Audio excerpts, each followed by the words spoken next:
Breaking news. Telangana రాష్ట్రంలో గ్రామ పంచాయతీ ఎన్నికలు ముగిశాయి. ఆ తర్వాత కాంగ్రెస్ పార్టీ నెక్స్ట్ స్టెప్ ఏంటి, తెలంగాణ రాష్ట్ర ప్రభుత్వం తీసుకోబోతున్న నెక్స్ట్ స్టెప్ ఏంటి అనే దానిపై ఇప్పుడు చర్చ ఉధృతమైంది. ముఖ్యంగా అటు సీఎం రేవంత్ రెడ్డి గారు ఇటీవల మీటింగ్ పెట్టి కూడా గ్రామ పంచాయతీలకు సంబంధించిన విజయాలపై ఆయన అడ్రస్ చేశారు. గ్రామ పంచాయతీల్లో కాంగ్రెస్ పార్టీ అఖండ విజయం సాధించింది అని ఆయన చెప్తూనే BRS party working president KTR అలాగే మాజీ మంత్రి సిద్దిపేట ఎమ్మెల్యే హరీష్ రావు తాము భుజాలు గుద్దుకుంటున్నారు, బీఆర్ఎస్ పార్టీ అఖండ మెజారిటీ గెలిచిందని, అసలు అది మెజారిటీ కాదన్నట్లుగా ఆయన అభివర్ణించారు. అయితే ఇక్కడ విశ్లేషకులు అయితే చాలా అంచనాలు చాలా అభిప్రాయాలను అయితే వాళ్ళు వ్యక్తం చేస్తూ ఉన్నారు. కాంగ్రెస్ పార్టీ ఎన్నో అంచనాలతో గ్రామ పంచాయతీ ఎన్నికలకు వెళ్ళిన విషయం అందరికీ తెలిసిందే. ముఖ్యంగా గ్రామ పంచాయతీ ఎన్నికల ముందు జరిగిన తతంగాన్ని అంతా విశ్లేషకులు అయితే ఒక్కసారి దాన్ని నెమరు వేసే ప్రయత్నం చేస్తూ ఉన్నారు. బీసీలకు 42% రిజర్వేషన్లు ఇస్తామని శపథం చేసి మరి ఆ క్యాబినెట్ ఆమోదం చేసి దానికి సంబంధించి గవర్నర్కి కూడా తీర్మానాన్ని పంపించారు. ఆ తర్వాత గవర్నర్ దానిపైన సంతకం పెట్టకపోవడంతో ఇక లాభం లేదన్నట్టు వారే ఒక ఆర్డినెన్స్ను క్లియర్ చేసి జీవో నెంబర్ 9ను రిలీజ్ చేశారు. జీవో నెంబర్ 9ను ప్రకటించిన తర్వాత జీవో నెంబర్ 9పై హైకోర్టులో పిటిషన్ వేసి దాని తర్వాత హైకోర్టులో దానిపైన స్టే వచ్చింది. దాంతో స్థానిక సంస్థల ఎన్నికల్లో బీసీలకు 42% రిజర్వేషన్లు చట్టపరంగా ఇవ్వడం అనేది కుదరదు అని హైకోర్టు తేల్చి చెప్పేసింది. దాని తర్వాత సుప్రీంకోర్టుకు వెళ్లారు. సుప్రీంకోర్టులో కూడా హైకోర్టులో కేసు పెండింగ్ ఉన్నప్పుడు సుప్రీంకోర్టులో దానిపైన వాదనలు మేము చేయమన్నట్లు సుప్రీంకోర్టు తిప్పి పంపించేసింది. దాంతో కాంగ్రెస్ పార్టీకి రేవంత్ రెడ్డి సర్కారుకు వరుసగా బ్యాక్ టు బ్యాక్ దెబ్బలు పడ్డాయి. ఆ తర్వాత ఇక గ్రామ పంచాయతీ ఎన్నికలు ఇప్పట్లో ఉండబోవు అనుకున్న సమయంలోనే ఇటు జూబ్లీహిల్స్ ఉప ఎన్నిక రావడం, జూబ్లీహిల్స్ ఉప ఎన్నికలో కాంగ్రెస్ పార్టీ గెలవడం అనేది కాంగ్రెస్ పార్టీకి మరింత ఊపును తీసుకొచ్చింది. దాంతో ఇదే ఊపుతో గ్రామ పంచాయతీల్లో జెండా ఎగరవేయచ్చు అనే ఒక ఆశతోటి బీసీలకు 42% రిజర్వేషన్లు పార్టీ పరంగా ఇస్తున్నాము అనే ఒక ప్రకటన చేస్తూ దానికి సంబంధించిన ఎన్నికల నోటిఫికేషన్ ఇచ్చేశారు. డిసెంబర్ 11, 14, 17 3 విడతల్లో గ్రామ పంచాయతీ ఎన్నికలను జరిపారు. మొత్తం 12,726 గ్రామాల్లో గ్రామ పంచాయతీ ఎన్నికలు అనేది జరిగాయి. అందులో దాదాపు 53 నుంచి 60% వరకు కాంగ్రెస్ పార్టీ అఖండ మెజారిటీ సాధించింది అని సీఎం రేవంత్ రెడ్డి గారు మాట్లాడుతూ దాన్ని ప్రస్తావించారు. అదే క్రమంలో బీఆర్ఎస్ పార్టీ నేతలపై కూడా ఆయన కొన్ని వివాదాస్పదమైన వ్యాఖ్యలు చేశారు. పార్టీ కనుమరుగైపోతుంటే మేమే గెలిచామని వారు చంకలు గుద్దుకుంటున్నారు, అది వారి యొక్క ఆనందానికి వదిలేస్తున్నాం అంతే తప్ప యాక్చువల్గా గెలిచింది మాత్రం కాంగ్రెస్ పార్టీ అని చెప్పేసి ఆయన అయితే వ్యాఖ్యానిస్తూ ఉన్నారు. మొత్తం మీద కాంగ్రెస్ పార్టీ అభ్యర్థులు కాంగ్రెస్ పార్టీ బలపరిచిన అభ్యర్థులు ప్రస్తుతం ఉన్న సమాచారం ప్రకారం 6,726 గ్రామాల్లో కాంగ్రెస్ పార్టీ బలపరిచిన అభ్యర్థులు గెలిచారు. 53% గ్రామాల్లో కాంగ్రెస్ పార్టీ గెలిచింది. మిగతా గ్రామాల్లో ఇతరులు ఎక్కువగా గెలిచారు. దాదాపు 1,272 మంది సర్పంచులు, రెబల్స్ అలాగే స్వతంత్రులు గెలిచారు. ఇక్కడ కాంగ్రెస్ పార్టీ చేస్తున్న లెక్కలు ఏంటంటే ఈ 1,272 మంది కూడా గ్రామ పంచాయతీలో గెలిచిన సర్పంచులు సైతం కాంగ్రెస్ పార్టీలోకే విలీనం అవుతారు. కాంగ్రెస్ పార్టీ కండవ కప్పుకొని ఆ గ్రామాల్లో గ్రామ పరిపాలన చేస్తారు అని కాంగ్రెస్ పార్టీ విశ్వసిస్తుందని విశ్లేషకులు అంటున్నారు. ఇలా చూసుకున్న కొంతమంది బీజేపీ అభ్యర్థులు కూడా కాంగ్రెస్లోకి వచ్చే అవకాశం ఉంటుంది. ఎందుకంటే బీజేపీ పార్టీ గ్రామాల్లో పెద్దగా లేదు, అలాగే ఇక్కడ రాష్ట్రంలో కూడా దానికి పెద్దగా ఆదరణ లేదు. కాబట్టి ఇలాంటి సమయంలో కాంగ్రెస్ పార్టీలోకి వెళ్తేనే గ్రామ పంచాయతీకి రావాల్సిన నిధులు వస్తాయన్నట్లు వాళ్ళు ఒకవేళ వస్తే కాంగ్రెస్ పార్టీలోకి రావచ్చు. ఈ లెక్కన చూసుకున్న మొత్తం 8,000కు పైగా గ్రామాల్లో కాంగ్రెస్ పార్టీ అభ్యర్థులే బలపడతారు అనేది కాంగ్రెస్ పార్టీ అంచనా. కానీ ఇక్కడ అసలు విషయం ఏంటంటే రేవంత్ రెడ్డి గారు ఏ ఉద్దేశంతో కాంగ్రెస్ పంచాయతీ ఎన్నికలకు వెళ్ళారో ఆ ఉద్దేశం నెరవేరిందా అనేది ఇక్కడ పెద్ద ప్రశ్నగా మారిపోయింది. ఆయన దాదాపు 70 నుంచి 90% గ్రామాల్లో కాంగ్రెస్ పార్టీ విజయం సాధిస్తుంది అనే నమ్మకంతో ఆయన వెళ్ళారు. కానీ తీరా చూస్తే 53% గ్రామాల్లో మాత్రమే కాంగ్రెస్ పార్టీ బలపరిచిన అభ్యర్థులు గెలిచారు. ఈ లెక్కన చూసుకుంటే రేవంత్ రెడ్డి గారి వ్యూహం బొక్కబొర్ల పడ్డట్టే అని విశ్లేషకులు అయితే చెప్తా ఉన్నారు. మరి దానికి ఆయన సమీక్షించుకోవాల్సిన అవసరం ఎంతైనా ఉన్నది. ముఖ్యంగా గ్రామ పంచాయతీ ఎన్నికల ముందు చాలామంది మంత్రులు అయితే పదే రిజర్వేషన్ల గురించి మాట్లాడడం కానీ, కాంగ్రెస్ పార్టీ యొక్క పథకాలపై మాట్లాడడం కానీ, అలాగే బీఆర్ఎస్ పార్టీపై దుమ్మెత్తిపోయడం కానీ విపరీతంగా చేశారు. ముఖ్యంగా పొన్నం ప్రభాకర్ ఆయన ఏ ప్రెస్ మీట్లో మాట్లాడినా, ఏ బహిరంగ సభల్లో మాట్లాడినా బీసీలకు న్యాయం చేసేది కాంగ్రెస్ ప్రభుత్వం మాత్రమే అంటూ ఎంతో ఉత్సాహంగా ఎంతో జోష్తో మాట్లాడారు. కానీ పొన్నం ప్రభాకర్ గత 10-15 రోజులుగా ఎక్కడా ఆయన ఊసే కనిపించట్లేదు. అసలు ఆయన మంత్రిగా ఆయన ప్రస్తావన కూడా రావడం లేదు. ఆయన గెలిచిన గ్రామాల గురించి ప్రస్తావన రావడం లేదు, ఓడిపోయిన గ్రామాల గురించి కూడా పొన్నం ప్రభాకర్ గురించి కించిత్ న్యూస్ కూడా బయటకు రావడం లేదు. అదే విధంగా కొండా సురేఖ సైతం బీసీలకు ఎంతో కొంత న్యాయం జరుగుతుంది అన్నట్లు మాట్లాడిన కొండా సురేఖ గ్రామ పంచాయతీ ఎన్నికలు ముగిసిన తర్వాత లేదంటే గ్రామ పంచాయతీ ఎన్నికలు జరుగుతున్న క్రమంలో కూడా వాస్తవానికి గ్రామ పంచాయతీ ఎన్నికల ప్రస్తావన రావడానికి ఒక 10 రోజుల ముందే ఆమె కనుమరుగైపోయారు. ఆమె ఒక రకంగా చెప్పాలంటే సింపుల్ చెప్పాలంటే అండర్ గ్రౌండ్లో ఉన్నట్లు అయిపోయారు. అంతా ఎక్కడ ఒక న్యూస్ లేదు, తన గురించి ఒక ప్రస్తావన లేదు, ఒక ప్రకటన లేదు. అలాగే జూపల్లి కృష్ణారావు కూడా ఏకంగా సీఎం రేవంత్ రెడ్డి కుర్చీకే కన్నేశారు అన్న వార్తలు వచ్చిన జూపల్లి కృష్ణారావు ఆయన ప్రస్తావన కూడా ఈ సందర్భంగా ఎక్కడ లేదు. ఈ నేపథ్యంలో అసలు మంత్రులు ఉన్నట్టా లేనట్టా, మంత్రుల ప్రస్తావన ఎందుకు రావడం లేదు? కేవలం రేవంత్ రెడ్డి గారు ఆయన ఫేస్తో మాత్రమే ఇప్పుడు కాంగ్రెస్ పార్టీ ముందుకెళ్తుంది తప్ప ఎక్కడ మంత్రుల ప్రస్తావన రావడం లేదు అనేది ఇప్పుడు అతిపెద్ద చర్చ.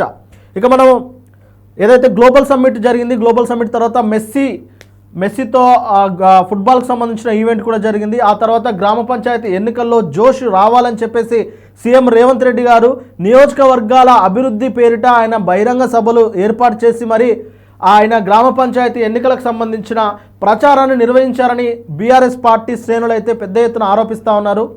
మరి కాంగ్రెస్ పార్టీ తనకున్న అధికారాన్ని వినియోగించుకొని ప్రతి గ్రామంలో పోల్ మేనేజ్మెంట్ చేస్తూ విపరీతంగా డబ్బులు పంచుతూ ఒక ఓటుకు ఒక్కొక్క గ్రామంలో 2 నుండి 5,000 వరకు పంచిన దాఖలాలు కూడా ఉన్నాయి. దానికి సంబంధించిన విజువల్స్, దానికి సంబంధించిన వార్తలు కూడా ఇటు సోషల్ మీడియాలో, మెయిన్ స్ట్రీమ్ మీడియాలో కూడా వైరల్గా అయ్యాయి.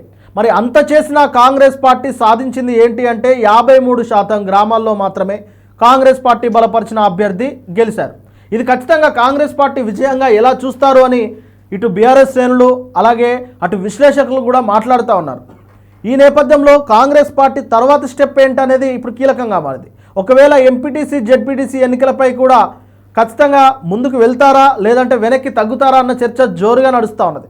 ఇటు బీఆర్ఎస్ మాజీ మంత్రి హరీష్ రావు అయితే ఏకంగా ఎంపీటీసీ జెడ్పీటీసీ ఎన్నికలు ఇప్పట్లో ఉండవు, ఒక రకంగా చెప్పాలంటే అసలు ఉండవు, ఇక ఆ ధైర్యం చేయబోడు రేవంత్ రెడ్డి అన్నట్లయితే ఆయన బహిరంగంగా మాట్లాడారు. ఇది ఒక రకంగా చెప్పాలంటే ఇది బహిరంగ సవాలుగా అని కూడా చెప్పవచ్చు. అయితే ఆయన సవాలు వెనకాల కూడా కారణం ఉండొచ్చు. ఎందుకంటే ఎంపీటీసీ జెడ్పీటీసీ ఎన్నికలను రేవంత్ రెడ్డి గారు నిర్వహించబోరు అనేది ఆయన ఈగో మీద కొడితే ఖచ్చితంగా ఎంపీటీసీ జెడ్పీటీసీ ఎన్నికలు ముందస్తుగానే నిర్వహించే అవకాశం ఉంటుంది. ఒకవేళ నిర్వహిస్తే ఈ జోష్లోనే బీఆర్ఎస్ పార్టీ మరొకసారి ఎంపీటీసీ జెడ్పీటీసీ స్థానాలను దిగ్విజయంగా కైవసం చేసుకుంటే ఇంకా బీఆర్ఎస్ పార్టీ బలం గురించి గ్రామ స్థాయిలో, రాష్ట్ర స్థాయిలో చర్చించుకునే అవకాశం ఉంటుంది అన్న ఒక ఉద్దేశంతో హరీష్ రావు అలా మాట్లాడి ఉంటారు. లేదు అంటే నిజంగానే ఎంపీటీసీ జెడ్పీటీసీ ఎన్నికలను వాయిదా వేస్తే ఇది ఖచ్చితంగా బీఆర్ఎస్ పార్టీ గ్రామాల్లో గెలిచిన దాన్ని జీర్ణించుకోలేక ఇక దానికి భయపడే రేవంత్ రెడ్డి గారు వెనక్కి తగ్గారు అన్న ఒక వాదనను వినిపించవచ్చు అనేది హరీష్ రావు గారి ముఖ్య ఉద్దేశం అయి ఉంటుందనేది విశ్లేషకుల భావన. ఏది ఏమైనప్పటికీ హరీష్ రావు గారు తన బాల్ను అయితే ఇప్పుడు రేవంత్ రెడ్డి కోర్టులోకి నెట్టేశారు. ఇక రేవంత్ రెడ్డి గారు ఆ బాల్ను ఎటు తన్నుతారు అనే దానిపైన ఇప్పుడు చర్చ నడుస్తూ ఉన్నది. లేదు జిహెచ్ఎంసీ ఎన్నికలకే నేరుగా వెళ్తా అంటే జిహెచ్ఎంసీ ఎన్నికల్లో జరుగుతున్న గందరగోళ పరిస్థితి గురించి మనం చూస్తూనే ఉన్నాం. ఏకంగా 150 స్థానాలు ఉన్న జిహెచ్ఎంసీ కార్పొరేటర్ స్థానాల్లో 300కు పైగా పెంచేశారు. ఈ నేపథ్యంలో అసలు కొన్ని ఏదైతే మన కార్పొరేషన్లకు సంబంధించిన కొన్నిట్లో అసలు అవకతవకలు జరిగాయని, కొన్ని డివిజన్లు అయితే మారిపోయాయని, కొన్ని వార్డులు మారిపోయాయి, డివిజన్లు మారిపోయాయన్న గందరగోళం ఇప్పుడు మనం కౌన్సిల్లో చూస్తూనే ఉన్నాం. ఇక దీంట్లో అంటే 7 మున్సిపాలిటీలు మొత్తం 7కు సంబంధించిన మున్సిపాలిటీ మొత్తం జిహెచ్ఎంసీలో కలపడం ద్వారా ఏర్పడుతున్న గందరగోళం గురించి ఇప్పుడు మనం చూస్తూనే ఉన్నాం. ఇలాంటి గందరగోళం నడుమ జిహెచ్ఎంసీ ఎన్నికలకు కాంగ్రెస్ పార్టీ వెళ్తే జిహెచ్ఎంసీ ఎన్నికల్లో మంచి ఫలితాలను సాధిస్తుందా లేదా అన్న మరొక పెద్ద ప్రశ్న ఇప్పుడు రేవంత్ రెడ్డి గారి ముందు ఉన్నది. ఈ నేపథ్యంలో ఆయన ఖచ్చితంగా క్యాబినెట్ సమావేశం ఏర్పాటు చేసుకొని అటు ఎంపీటీసీ జెడ్పీటీసీయా లేదంటే ఇటు జిహెచ్ఎంసీయా అన్న దానిపైన ఆయన చర్చించే అవకాశం ఎక్కువగా కనిపిస్తూ ఉన్నది. దీనికి తోడు ఇప్పుడు పార్టీ ఫిరాయింపుల వ్యవహారం ఒకటి తలనొప్పిగా మారిపోయింది. ఏదేమైనప్పటికీ పార్టీ ఫిరాయింపుల తలనొప్పి మొత్తం స్పీకర్ గడ్డం ప్రసాద్ గారికి నెట్టేశారు. ఇక గడ్డం ప్రసాద్ గారు తీసుకున్న నిర్ణయమే కాంగ్రెస్ ప్రభుత్వ నిర్ణయం. యాక్చువల్గా కాంగ్రెస్ ప్రభుత్వానికి స్పీకర్కి ఎలాంటి సంబంధం లేదను, స్పీకర్ సొంత నిర్ణయం, ఆయన స్వచ్ఛందంగా తీసుకున్నారు అన్నట్లు కూడా నిన్న ఏర్పాటు చేసిన ప్రెస్ మీట్ సమావేశంలో రేవంత్ రెడ్డి గారు మాట్లాడారు. అంటే ఇక స్పీకర్ గారు తీసుకునే నిర్ణయానికి కాంగ్రెస్ ప్రభుత్వానికి సంబంధం లేదు. ఒకవేళ స్పీకర్ తీసుకున్న నిర్ణయాల పట్ల ఏదైనా అభ్యంతరాలు ఉంటే మీరు బేషరతుగా కోర్టుకు వెళ్ళొచ్చు అన్నట్లు కూడా ఆయన మాట్లాడారు. అంటే ఈ నేపథ్యంలో ఇక కాంగ్రెస్ పార్టీ ఎవరైతే 9 మంది ఫిరాయింపులకు సంబంధించి మొత్తం 10 మంది, కానీ దానం నాగేందర్ మాత్రం అటు సికింద్రాబాద్ కంటోన్మెంట్ నుంచి ఎంపీగా పోటీ చేశారు కాబట్టి ఆయన ప్రస్తావన అనేది ఇక ఆయన పార్టీ ఫిరాయింపు రాజీనామా చేస్తారు అన్న ఒక వినికిడైతే, అంటే ఒక ప్రచారం అయితే విపరీతంగా జరుగుతూ ఉంది. ఈ మేరకు స్పీకర్ గడ్డం ప్రసాద్ మాట్లాడుతూ ఖచ్చితంగా 9 మంది ఎమ్మెల్యేలు బీఆర్ఎస్ పార్టీలోనే ఉన్నారు అని ఆయన బలంగా నమ్ముతున్నట్లు, ఇక ఈ మేరకు ఎలాంటి క్వశ్చన్ లేదని చెప్పేసి ఆయననైతే తీర్పు ఇచ్చేశారు. దానికి తగ్గట్టు కూడా ఆయనకు రాసిన లేఖల్లో అటు కడెం శ్రీయర్ కావచ్చు, కాల యాదయ్య, అలాగే ప్రకాష్ గౌడ్ వీరంతా తమకు వస్తున్న ఏదైతే జీతం వస్తుందో జీతభత్యాల నుంచి 5,000 రూపాయలను బీఆర్ఎస్ ఎల్పీ సంక్షేమం కోసం వాళ్ళు కట్ చేసుకుంటున్నారు అని చెప్పేసి వారు కూడా మాట్లాడారు. అలాగే రేవంత్ రెడ్డి గారు కూడా మాట్లాడుతూ అసెంబ్లీ సమావేశాల్లో మొత్తం 39 మంది ఉన్నాము, 39 మంది భాగస్వామ్యానికి కావాల్సిన టైము మాకు కేటాయించాడని హరీష్ రావు, కేటీఆర్ మాట్లాడిన విజువల్స్ కూడా ఉన్నాయి, మీరు చూసుకోవచ్చు. వాళ్ళు పార్టీ మారలేదు అనడానికి ఈ కారణాలు సరిపోతాయని చెప్పేసి ఆయన కూడా మాట్లాడారు. ఏది ఏమైనప్పటికీ ఇప్పుడు కాంగ్రెస్ పార్టీకి తలనొప్పిగా మారిన వ్యవహారాలు అనేది ఇప్పుడు ఫిరాయింపులకు సంబంధించిన వ్యవహారం అనేది ఒకటి ఉంటే, ఇటు ఎంపీటీసీ, జెడ్పీటీసీ, అలాగే జిహెచ్ఎంసీ ఎన్నికలు దేని మీద వీళ్ళు ఫోకస్ చేస్తారు అనే దానిపైనే ఇప్పుడు కాంగ్రెస్ భవిష్యత్తు రాజకీయం కూడా ఆధారపడి ఉంటుంది అనేది అయితే చాలా క్లియర్గా అర్థమవుతా ఉన్నది. మొత్తం మీద కాంగ్రెస్ 6,726 గ్రామాల్లో గెలిచామని చెప్పుకుంటున్న 53% మాత్రమే కాంగ్రెస్ విజయం సాధించింది. కాబట్టి ఇది నిజంగా అధికార పార్టీలో ఉన్న ఒక పార్టీకి ఇది నిజంగా గొప్ప విజయం కాదు అనేది విశ్లేషకులు అయితే చెప్తా ఉన్నారు. ఇప్పటికైనా కేవలం బీఆర్ఎస్ పార్టీ నేతలపైన మాట్లాడడం, బీఆర్ఎస్ పార్టీ నేతలను దూషించడం పక్కన పెట్టి నిజమైన గ్రామాలలో పరిపాలన, నిజమైన రాష్ట్రానికి నిజమైన పరిపాలన, అలాగే ఇచ్చిన హామీలను, ప్రభుత్వ ఉద్యోగులకు సంబంధించిన నోటిఫికేషన్లను, ఇతర సంక్షేమ కార్యక్రమాల మీద దృష్టి పెడితే రానున్న రోజుల్లో కాంగ్రెస్ పార్టీకి మంచి రోజులు ఉంటాయి. లేదంటే బీఆర్ఎస్ పార్టీకి గతంలో పట్టిన గతే కాంగ్రెస్ పార్టీకి పట్టబోతుంది అనేది విశ్లేషకులు అయితే హెచ్చరిస్తూ ఉన్నారు. చూడాలి మరి రేవంత్ రెడ్డి గారు తన క్యాబినెట్ ఎలాంటి నిర్ణయాలు తీసుకొని ముందుకెళ్తారు ఎంపీటీసీ, జెడ్పీటీసీ ఎన్నికలపైన, జిహెచ్ఎంసీ ఎన్నికలపైన అనేది ఇప్పుడు తెలంగాణ రాష్ట్ర రాజకీయాల్లో ఉత్కంఠ మొదలైంది.